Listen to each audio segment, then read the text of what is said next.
जय माता दी, जय मां ललितांबिका। कैसे हैं आप सभी? मैं उम्मीद करता हूं आप सभी स्वस्थ होंगे और आनंदित होंगे। भगवती जगदम्बा की कृपा आप और आपके संपूर्ण परिवार पर निरंतर बरस रही होगी। तो आज जो हम जानकारी लेके आए हैं वो इस विषय पर लेके आए हैं कि किसी भी व्यक्ति के शरीर में प्रेत कैसे प्रवेश करता है और प्रेत अपना स्थान कहाँ कहाँ बनाता है और प्रेत हमको कैसे परेशान करता है और किन लोगों को ये प्रेत समस्याएं ज्यादा होती हैं। तो आज की वीडियो में ये संपूर्ण जानकारी लेके आए हैं। ये एक बहुत बड़ा रहस्य है। इस रहस्य को जो समझ जाता है वो प्रेत को अपने आप काट सकता है और प्रेत से छुटकारा प्राप्त कर सकता है। तो वीडियो को स्टेप बाय स्टेप देखें और समझने की कोशिश करें, क्योंकि सबका अपना अपना मत हो सकता है, लेकिन जो वास्तविकता है वो मैं आपको समझा रहा हूं। वीडियो को ध्यान से और पूरा देखें। जानकारी पसंद आए तो वीडियो को एक लाइक अवश्य कर दें, कमेंट में जय माता दी लिखें। चैनल पर आप पहली बार आए हैं तो चैनल को सब्सक्राइब कर लें, क्योंकि मैं इसी प्रकार की रोचक और ज्ञानवर्धक जानकारी लेके आता रहता हूं। तो आइए वीडियो को शुरू करते हैं। देखिए, सबसे पहले बात करते हैं कि प्रेत समस्या ज्यादातर होती किन लोगों को है। तो देखिए, सबसे पहले कि जैसे कोई व्यक्ति है और वो व्यक्ति गलत गलत विचार करता रहता है, उसके मन में गलत गलत थॉट आते रहते हैं। बहुत से लोगों को बहुत जल्दी गुस्सा आता है, बहुत से लोग बड़े बड़े कदम उठाने के लिए तैयार हो जाते हैं। तो ऐसे लोगों को ये प्रेत बहुत जल्दी ग्रसित करते हैं, क्योंकि इनके अंदर भी अग्नि तत्व बहुत होता है और जो व्यक्ति इस प्रकार के नेचर के होते हैं उनके अंदर भी अग्नि तत्व होता है। तो ये उससे ज्यादा अट्रैक्ट होते हैं और उसके साथ रहकर ये अपनी इच्छाओं की पूर्ति करते हैं। ये उस व्यक्ति को और ज्यादा क्रोधी बनाते हैं। ये उस व्यक्ति को और ज्यादा आसुरी प्रवृत्ति का बनाते हैं और एक समय आने पर ये उसको अपने साथ लेके चले जाते हैं और अपनी टोली में शामिल करते हैं। एक तो इस प्रकार के लोगों को बहुत जल्दी प्रेत ग्रसित करते हैं। दूसरा, जो लोग नशा करते हैं, जो लोग गलत आचरणों में होते हैं, जो लोग चौबीसों घंटे गलत ख्यालों में होते हैं, जिनकी सोच बहुत गंदी होती है, तो ऐसे लोगों को भी ये प्रेत समस्या बहुत होती है। लेकिन ऐसे लोगों को जब प्रेत समस्या होती है तो ऐसे लोगों को ज्यादा कुछ प्रभाव देखने के लिए नहीं मिलता, क्योंकि कोई भी प्रेत हो, यदि व्यक्ति से उसका मेल अच्छा रहेगा तो व्यक्ति समझ ही नहीं पाएगा, ना और लोग समझ पाएंगे कि हमारे साथ कुछ गलत है। गलत और सही तो तब समझ में आता है जब व्यक्ति हो एक साधु और सीधा, और उसके साथ उसका विपरीत जब होने लगता है तब उसको समझ में आता है कि कहीं ना कहीं कुछ गलत है। लेकिन जो इंसान पहले से ही गलत है उसको पता भी नहीं चलता और ये प्रेत अपना वास उसके अंदर बना लेते हैं। अब वो लोगों को आप खुद भी कहोगे कि हमें थोड़ी प्रेत समस्या है, तो ऐसे लोग आपसे कहेंगे कुछ नहीं होता, ऐसा कहीं नहीं होता है, हमें तो आज तक कुछ नहीं हुआ, हम तो पूजा भी नहीं करते, भक्ति भी नहीं करते। तो सीधा सा इसका ये एक मतलब है कि उन लोगों को पहले से ही किसी ने ग्रसित कर रखा है, जो कि वो आपको भी एडवाइस दे रहे हैं कि आप भी पूजा को छोड़ दो, आप भी भक्ति करना छोड़ दो, हमें तो कुछ नहीं होता, हम तो भक्ति भी नहीं करते। लेकिन वो समझ नहीं पाते हैं, क्योंकि उनका नेचर और उस प्रेत का नेचर सेम होता है। लेकिन जो व्यक्ति ऐसा नहीं है और उसके साथ कुछ गलत हो रहा है, कुछ अलग हो रहा है, तो उसको पता लगता है कि मेरे साथ कोई ना कोई समस्या है। तीसरी बात, और किस प्रकार के लोगों को प्रेत ग्रसित करते हैं, जिनकी कुंडली में ग्रह नक्षत्र बहुत वीक होते हैं और जो बहुत भावुक प्रवृत्ति के होते हैं, हर किसी पर भरोसा कर लेते हैं और उनके सामने यदि किसी भी प्रकार की कोई बात की जाए उस बात को वो अपने माइंड में ले लेते हैं, अपने दिमाग में ले लेते हैं और उसी बात के ऊपर वो सोचते रहते हैं निरंतर, जिस कारण से प्रेत आत्माओं को उस पर हावी होने का मार्ग मिल जाता है। इसीलिए कहा जाता है कि पॉजिटिव रहो, पॉजिटिव सोचो, अच्छा अच्छा सोचो तो सब अच्छा होगा। तो जैसा हम विचार करते हैं वैसा ही हमारे साथ होने लगता है। यदि कोई एक व्यक्ति बार बार ये विचार करे कि मैं एक प्रेत के साथ रहता हूं, मैं एक प्रेत के साथ रहता हूं, और वो पूर्ण भरोसा कर ले, तो उस पर प्रेत समस्या नहीं भी होगी तो वो प्रेत से ग्रसित हो जाएगा, उसके पूरे सिम्टम प्रेत वाले हो जाएंगे। और एक भक्त हमेशा यही कामना करता है कि मैं भगवान की भक्ति कर रहा हूं, मुझे कोई परेशान नहीं कर सकता, मेरे इष्ट मेरे हमेशा साथ रहते हैं, मेरी देखभाल करते हैं, मेरे ऊपर कृपा करते हैं। तो ऐसे व्यक्ति को यदि नकारात्मकता ग्रसित भी करेगी तो उस व्यक्ति के ऊपर कोई असर नहीं पड़ता और धीरे धीरे उसकी भक्ति से वो प्रेत मुक्त हो जाता है और उसको भी शांति मिल जाती है और भक्त को पता भी नहीं चलता कि प्रेत कब आया और कब गया। तो इस प्रकार से इन लोगों को भी बहुत जल्दी ग्रसित करता है, जो बहुत जल्दी किसी भी बात को एक्सेप्ट कर लेते हैं। और प्रेत किन लोगों को ज्यादा परेशान करता है, किन लोगों से ज्यादा आकर्षित होते हैं? देखिए, यदि कोई तांत्रिक है और किसी ने तंत्र के माध्यम से आपके लिए किसी कृत्या का प्रयोग किया है या किसी भी प्रकार की अविचारक कर्म किया है, किसी बलि के द्वारा या पुतले तंत्र के द्वारा या अन्य कोई तंत्र के द्वारा, तो ये आपके शरीर में प्रविष्ट कराए जाते हैं। ये अपने आप नहीं आते, उनको तंत्र के माध्यम से भेजा जाता है। तो इस प्रकार से भी लोग प्रेत से ग्रसित हो जाते हैं। और किस प्रकार से लोग प्रेत समस्या से ग्रसित होते हैं? जैसे मान लो किसी व्यक्ति को बहुत ज्यादा सुगंध की चीज लगाने का शौक है और कोई ऐसा प्रेत है जिसको सुगंधी बहुत अच्छी लगती है, तो वो भी आपकी तरफ आकर्षित होता है। पहले बड़े बुजुर्ग इसीलिए मना करते थे कि बाल नहीं खोलने चाहिए, ज्यादा इत्र नहीं लगाना चाहिए, मीठा खा के घर से बाहर नहीं निकलना चाहिए। तो ये जो बड़े लोग कहते थे, ये कहीं ना कहीं सत्य है और उनकी बात माननी चाहिए। इन छोटी छोटी गलतियों से भी हम प्रेत से ग्रसित हो सकते हैं। लेकिन यहाँ बात यह है, प्रेत हमारी तरफ आकर्षित हुआ है, उसको हम बहुत साधारण तरीके से और अपनी भक्ति से हटा सकते हैं। लेकिन यदि किसी तांत्रिक कर्म द्वारा, किसी तंत्र के द्वारा यदि कोई प्रविष्ट हमारे शरीर में कराया गया है, तो उसको हटाने के लिए हमें तंत्र के ही मार्ग से जाना पड़ता है और उसकी हमें काट करनी होती है और उसकी काट करके ही हम उस प्रेत से छुटकारा पा सकते हैं। और जो भी तांत्रिक हमारे ऊपर वो अविचारिक कर्म कर रहा है, उसके तंत्र को भी हम रोक सकते हैं। तो वो एक अलग विषय बन जाता है। उस विषय के बारे में भी मैं आपको समझाऊंगा। और किस प्रकार के लोगों को यह प्रेत समस्या होती है? देखिए, कुछ लोगों को पता नहीं होता, यहां से वहां से मंत्र उठा लेते हैं और उन मंत्रों को करने लगते हैं। कोई सावर मंत्र कर रहा है, कोई किसी मंत्र को कर रहा है, कोई उल्टे सीधे मंत्रों को कर रहे हैं जिनमें ना शब्दों का पता चल रहा है कि ये मंत्र किस देवता के लिए है, क्या है, और उसको हम कर रहे हैं। अब नहीं पता, एक शब्द से ही बहुत कुछ बदल जाता है, एक बिंदु मात्र से भी बहुत कुछ शब्द में उलट फेर हो जाता है। तो ऐसे ही देख के कहीं से भी मंत्रों को नहीं करना चाहिए। जब हम उन मंत्रों को करते हैं, हमें नहीं पता कि ये किसका मंत्र है, तो इस प्रकार से भी नेगेटिविटी हमारे ऊपर अट्रैक्ट हो जाती है, क्योंकि यहाँ तो हम उसे खुद न्योता दे रहे हैं, तो उसको आना पड़ेगा और ना चाहते हुए भी वो हमारे साथ जुड़ जाती है। और कैसे लोग प्रेत समस्या से ग्रसित होते हैं? देखिए, जैसे पितृ काल चल रहा है, पितृ श्राद्ध चल रहे हैं, श्राद्ध पक्षों में हर पितृ अपने अपने घर आते हैं, देखते हैं कि हमारे बच्चे हमारे लिए कुछ कर रहे हैं या नहीं कर रहे हैं। जब उनके बच्चे उनके लिए कुछ नहीं कर रहे होते हैं तो वो क्रोधित होते हैं और क्रोध के कारण वो उनको उस समय जो भी उनके सामने पड़ता है, उनके घर से निकलते समय वो उसको ग्रसित कर लेते हैं और उसके ऊपर कोप करते हैं। सीधा सा मतलब ये है, उसके लिए तो वो प्रेत हैं, चाहे वो आपके पितृ हों, लेकिन सामने वाले के लिए वो प्रेत ही है और प्रेत की तरह ही उसको ग्रसित कर लेते हैं, उसको परेशान करने लग जाते हैं, जिस कारण से वो इंसान एक प्रेत रोगी बन जाता है। तो इसीलिए हर व्यक्ति को अपने पितरों को संतुष्ट रखना चाहिए, क्योंकि पितृ और प्रेत में ज्यादा अंतर नहीं है। जो आपका पितृ है वो मेरे लिए प्रेत है, जो मेरा पितृ है वो आपके लिए प्रेत है। तो इसलिए जब हम अपने पितरों को संतुष्ट रखते हैं तो किसी अन्य व्यक्ति को परेशानियां कम होती हैं। और यदि हमारा पितृ किसी के शरीर में धंसा पड़ा है और हम अपने पितृ की शांति के लिए कोई कार्य कर रहे हैं, तो वहां वो व्यक्ति ऑटोमेटिक ही ठीक होने लग जाता है, क्योंकि आपका ही पितृ उसके शरीर में धंसा पड़ा है। तो कहीं ना कहीं आप एक ये पुण्य का काम जाने अनजाने कर देते हैं।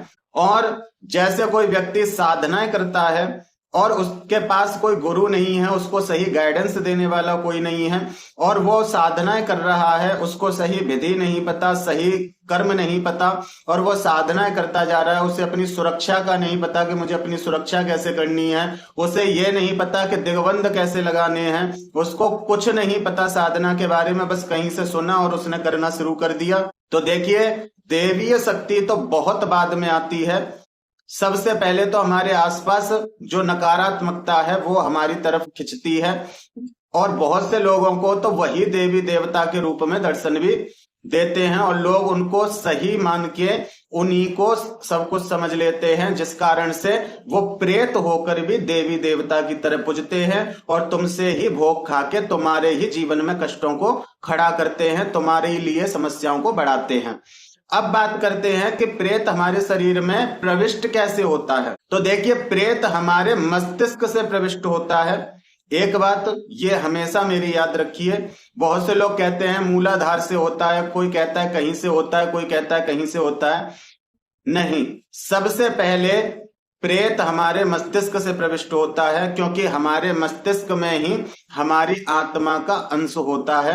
हमारे शरीर में 90% अंश है, लेकिन जो 10% अंश है, जो पितृ बन के पितृलोक में बैठते हैं, वही 10% अंश को प्रभावित करता है प्रेत। जो 90% अंश है उसको प्रभावित नहीं कर सकता, वो आत्मा परमात्मा स्वरूप है, उसको कोई परेशान नहीं कर सकता।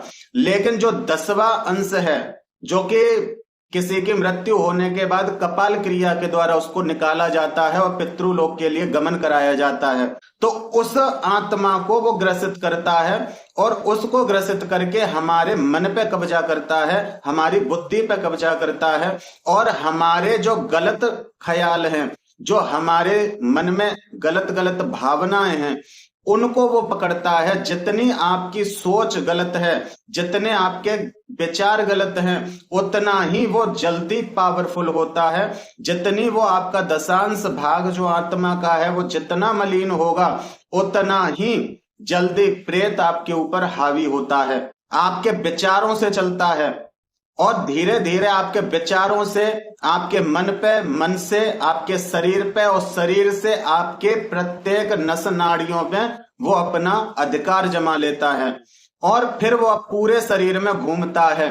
क्योंकि जब प्रेत आता है तो उसका कोई आकार नहीं होता, और जब आकार नहीं होता तो हमें अजीब अजीब भय दिखाई देता है, डरावने सपने आने लगते हैं, हमें ऐसा लगता है कि हमारे चारों तरफ कोई है लेकिन हमें दिखाई कोई नहीं देता। भयानक भयानक दृश्य दिखाए जाते हैं, हमारे मन में एक बेचैनी प्रकट की जाती है, हमारे मन में एक अजीब सा एक दुख प्रकट कर दिया जाता है, जो हम समझ नहीं पाते। हमें लगता है कि ये मौसम का कुछ असर हो सकता है, या कोई बात हमारे लिए परेशानी का कारण बन रही है। हम लोग ये सोच के छोटी मोटी बात समझ के यहाँ रह जाते हैं, लेकिन धीरे धीरे उस प्रेत को अपना आहार मिलता रहता है, और प्रेत का आहार है आपकी मलिनता। आपके शरीर में जितनी भी मलिनता होगी वो उसका आहार है, और उसको ग्रहण करके वो बड़ा होता है। लोग कहते हैं ना कि हमारे जाप को कोई खा जाता है, जाप को नहीं खाता है, क्योंकि जाप को यदि प्रेत खाएगा तो उसकी मुक्ति हो जाएगी, उसको शांति मिल जाएगी। जैसे आप जाप करते हो तो आपको तसल्ली मिलती है, एक शांति मिलती है, तो वो भी तो एक आत्मा है, उसको भी शांति मिलेगी, तसल्ली मिलेगी, तो वो आपको परेशान क्यों करेगी। वो आपके जाप को कभी नहीं खाता है, आपके जाप से तो उसको और कष्ट होता है, वो आपके जाप को कभी ग्रहण नहीं करता है, वो आपके शरीर से मलिनता को ग्रहण करता है। आपके शरीर से जो मलिनता है उसको ग्रहण करके वो इतना पावरफुल हो जाता है कि आपकी जो आध्यात्मिक यात्रा है, जो आपकी पॉजिटिविटी है, जो आपकी अच्छी सोच है, उनको दबा देता है, उनके ऊपर भारी पड़ जाता है। फिर आप कहते हो कि करना तो हम कुछ और चाह रहे थे लेकिन हमसे हो कुछ और जाता है। ऐसा क्यों होता है?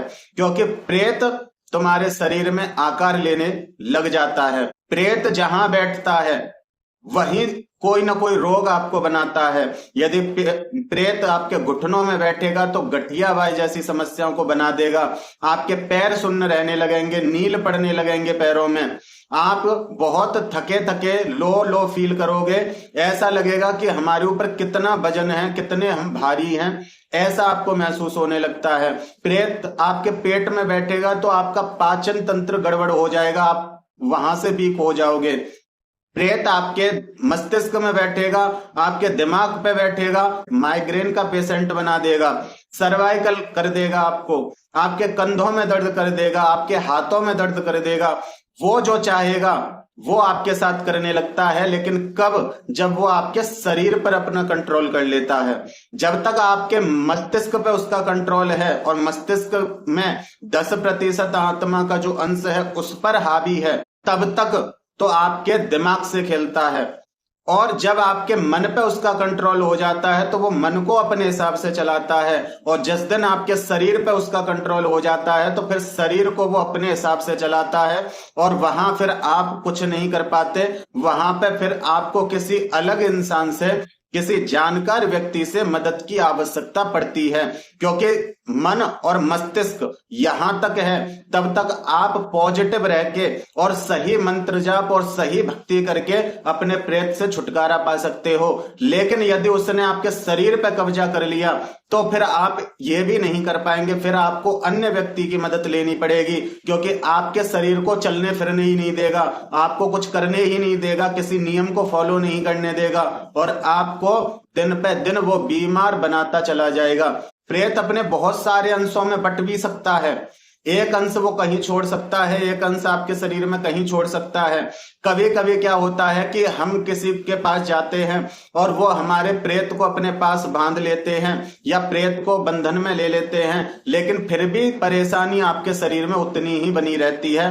तब वो कहते हैं कि धीरे धीरे ठीक हो जाओगे। क्यों? क्योंकि आपके शरीर में उसके अभी अंश हैं। यदि आपकी विचारधारा नहीं बदली, आपने भक्ति करना शुरू नहीं किया, आपने अपनी पॉजिटिविटी को नहीं बनाया, तो उन्हीं अंशों में से फिर प्रेत प्रकट हो जाता है। एक तरह से ये कह सकते हैं कि ये एक रक्त बीज की तरह होता है। या तो कोई जानकार हो तो इसके सारे अंशों को समेटे आपके शरीर में से, एक एक अंश को एक एक नस में से आपके से खींचा जाए और तब उसका बंधन किया जाए, तो आप तुरंत ठीक हो जाएंगे। लेकिन इतना संभव नहीं हो पाता है। जितना पुराना प्रेत होता है वो उतना ही आपके शरीर में रमा हुआ होता है और उतना ही वो कष्टकारी होता है। कोई कोई प्रेत तो ये कहता है कि हम चले जाएंगे तो ये अपने आप मर जाएगा। क्यों? क्योंकि उन्होंने आपके शरीर को इतना खोखला कर दिया होता है कि यदि वो आपके शरीर को छोड़ेगा तो व्यक्ति मर जाएगा। तो उसके लिए व्यक्ति को पहले हीलिंग देनी पड़ती है, उस व्यक्ति को थोड़ा हील करना पड़ता है, उस व्यक्ति को थोड़ा पॉजिटिव करना पड़ता है, जिससे कि उस प्रेत के निकलने के बाद वो व्यक्ति खुद को संभाल पाए, जो आत्मा है उसके अंदर वो अपने शरीर को संभाल पाए। इसलिए उसको पहले हीलिंग दी जाती है। बहुत से लोग आपको मंत्र जाप बताते हैं, वो किस लिए बताते हैं? जिससे कि धीरे धीरे आपका प्रेत कटे, जो कि प्रेत कटता जाए और आपकी आत्मा स्थान लेती जाए। जितना पुराना प्रेत होगा उतना ही आपके शरीर में कमियां होंगी, उतना ही समय आपको ठीक होने में लग जाएगा। 1-2 दिन या 1-2 महीने का खेल नहीं होता। बहुत से लोगों को 20-20, 25-25 साल से प्रेत समस्या होती है, तो उसको निकलने में समय लगता है, एकदम झटके से नहीं निकलता है। तो ये प्रेत आपके शरीर में सबसे ज्यादा नाभि और मूलाधार, मतलब नाभि और आपके गुप्तांग के बीच का जो भाग है वहां पे बैठता है, जिससे कि आपकी उस एनर्जी को, आपकी उस शक्ति को वो ग्रहण कर पाए और आपके मूलाधार से शक्ति को उठने ना दे। वहां बैठ के आपकी शक्ति को वो ग्रहण करता है। लेकिन आपकी शक्ति को वहां बैठ के ग्रहण क्यों करता है? क्योंकि मूलाधार चक्र में यदि आपके पॉजिटिविटी नहीं है, आपके ख्याल, आपकी सोच बहुत गंदी रही है या बहुत ज्यादा आपको सेक्सुअल थॉट आते हैं, तो ये प्रेत का भोजन बनता है। फिर आप जो मंत्र जाप करते हो, तो जब मंत्र जाप से आपके मूलाधार की हीलिंग होती है, उससे गंदगी साफ होती है, उस गंदगी को प्रेत खाता है और ताकतवर होता है, आपको मूलाधार से ऊपर उठने नहीं देता। ये कारण होता है। तो इसके लिए सोच विचार के और सही संकल्प के साथ मंत्र जाप करना अनिवार्य होता है। अपनी अगली आने वाली वीडियो में मैं आपको बताऊंगा कि ऐसा हमें कौन सा मंत्र जाप करना चाहिए या क्या विधि करनी चाहिए जिससे कि हम ठीक हो सके। मैं आपको बहुत सारे मार्ग बताऊंगा कि किस किस उपाय से आप ठीक हो सकते हैं, तो वो चीजें आप करना। यदि आपके साथ ऐसी समस्या है तो आप उसको करना, और जिनको अलग से कोई तंत्र द्वारा क्रिया की गई है उनके लिए भी मैं उपाय बताऊंगा। वो तंत्र के ही माध्यम से अपने उस तंत्र को काटेंगे, उस तांत्रिक द्वारा जो भी कृत्य किया गया है उसको नष्ट करेंगे। तो मैं दोनों ही प्रकार के लोगों के लिए अपनी अगली वीडियो में आपको समझाऊंगा, तो वीडियो को आप देखना जब भी मैं अपलोड करूं। आज की वीडियो में यही जानकारी थी। मैं उम्मीद करता हूं कि आपको मेरे द्वारा दी हुई जानकारी पसंद आई होगी, और जानकारी पसंद आई है तो वीडियो को एक लाइक अवश्य कर दें, कमेंट में जय माता दी लिखें। चैनल पर आप पहली बार आए हैं तो चैनल को सब्सक्राइब कर लें, क्योंकि मैं इसी प्रकार की रोचक और ज्ञानवर्धक जानकारी लेके आता रहता हूं। फिर मिलते हैं एक अगली वीडियो में एक नई जानकारी के साथ। तब तक अपना और अपने परिवार का ध्यान रखें, भगवान की भक्ति करें, निरंतर भक्ति पथ पर आगे बढ़ते रहें। जय माता दी, जय मां ललितांबिका।